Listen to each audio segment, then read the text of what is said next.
E no meio da linha vermelha, eu tava com a moto enguiçada e deixei a minha moto lá e fui pro trabalho. Quando eu volto no final do dia, eu pedi para um amigo meu para poder me dar uma carona para casa, né? Na verdade, ele se ofereceu. Falou, eu te levo em casa. E nós viemos conversando, trocando ideia, batendo papo, contando história. E o policial, quando se encontra com o outro, a gente começa a conversar, a falar das histórias. E eu acabei passando pelo mesmo local que tinha acontecido a minha primeira reação armada, né? Que foi ali na 24 de maio. E eu comecei a contar para ele, contando a história. Falei, eu encontrei 2 motos, um cara na garupa. E na medida que eu fui contando para ele essa história, um grupo de motociclistas se aproximaram e eu percebi que, à medida que eu ia contando a história, tudo aquilo que eu fui contando, ele foi se materializando. E eu acabei entendendo naquele dia, naquele momento, o que tinha acontecido com aquelas 2 motos. Na verdade, o cara que estava tocando a moto com garupa, eles não levam a arma. A arma fica com o cara que está sozinho. Por quê? Porque a polícia, quando vai abordar, ela sempre aborda um cara que está armado com o garupa. A arma, normalmente, o cara nunca se preocupa com o cara que está sozinho. E nessa ocasião, eu tava com enfim, no carona, e eu contando aqui essa história, que eu tinha sido assaltado, naquele local aconteceu isso, e eu comecei a ver aquela história se materializando, e eu vi aquilo que eu não tinha visto a primeira vez, que foi um cara que estava na moto sozinha, passando a arma pro garupa. Passando a arma pro garupa.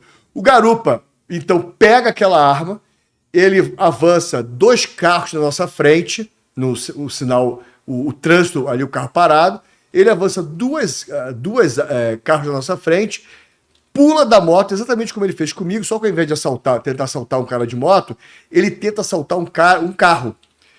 Quando eu vejo aquela cena toda, eu tava com a mochila no colo, eu pego a mochila, jogo para trás do carro, olho pelo retrovisor para ver se não tinha nenhuma cobertura, se não tinha nenhuma moto, desembarco do carro, vou até o limite de onde eu estava abrigado, e quando eu vejo que aquele cara está reagindo, aquele cara está assaltando o motociclista está assaltando o cara do carro, eu começo a reagir.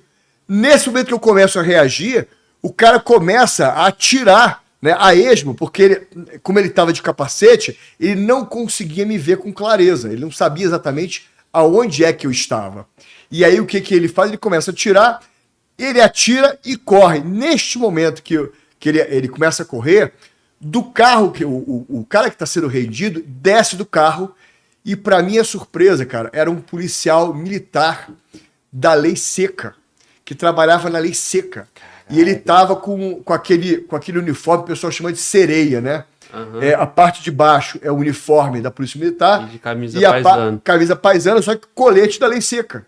Caralho. Cara, quando eu começo a tirar que o vagabundo dá uns tiros assim em qualquer direção, porque ele perdeu a visão periférica, então de capacete, ele começa a fugir pro mesmo local onde o primeiro vagabundo fugiu, pra mesma rua. Era o modus operandi. Eles roubavam ali, viravam naquela rua para voltar. O cara desce do carro armado também, o policial militar, e começa a atirar no cara. O colega que estava dirigindo é um cara que eu acho que você... Lembra que eu falei do Candreva, do cara? Sim, pô. Então, o Candreva nessa época tava inteiro, né? Tava bem. Vamos trazer ele aqui, irmão. Um cara que tem muita história, um cara de 40 anos de core, não é só de polícia, de core. É um cara especialista em bomba, né? Trabalhou nos calores de bomba por muitos anos. Tem uma história muito, muito legal de vida. Eu acho que vale a pena você trazer ele aqui. Na hora. E antigão, mas bem mais antigão que eu. Bem mais antigão. Aí que eu quero trazer mesmo. Entendeu? Irmão. Bem mais antigão. Aqui antigão. Candreva é uma lenda viva na Polícia Civil. E aí o Candreva também começa a reagir. Então, aquele grupo de motociclistas, tudo vagabundo, começam a ter 3 bocas de fogo. A minha, a do policial que começa a reage, e o Candreva também, que começa a atirar. E aí eles montam na moto e correm, e saem fugindo, né? A gente vai pra rua e começa a olhar, né, e ver eles fugindo, seguindo em frente, um grupo de umas 5, 6 motos. O policial vem na nossa direção e fala, cara, pô, bicho, obrigado. Eu tava ali distraído no telefone, e quando eu olhei, eu tava rendido.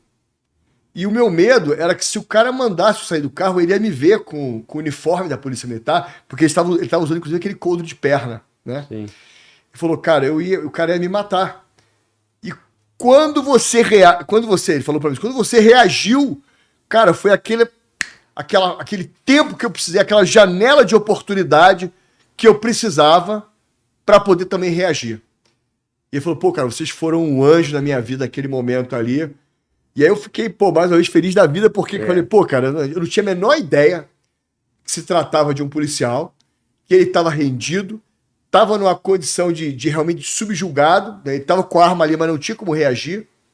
E foi aquela fração de segundos fez com que criasse uma janela de oportunidade e o drive de ataque do vagabundo passou a ser drive de fuga, porque aí ele empreendeu fuga, tinha 3 bocas de fogo ali.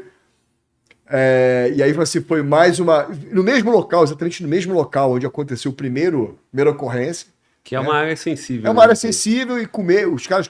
Hoje você passa ali, tem viatura direto, de cabo a rabo.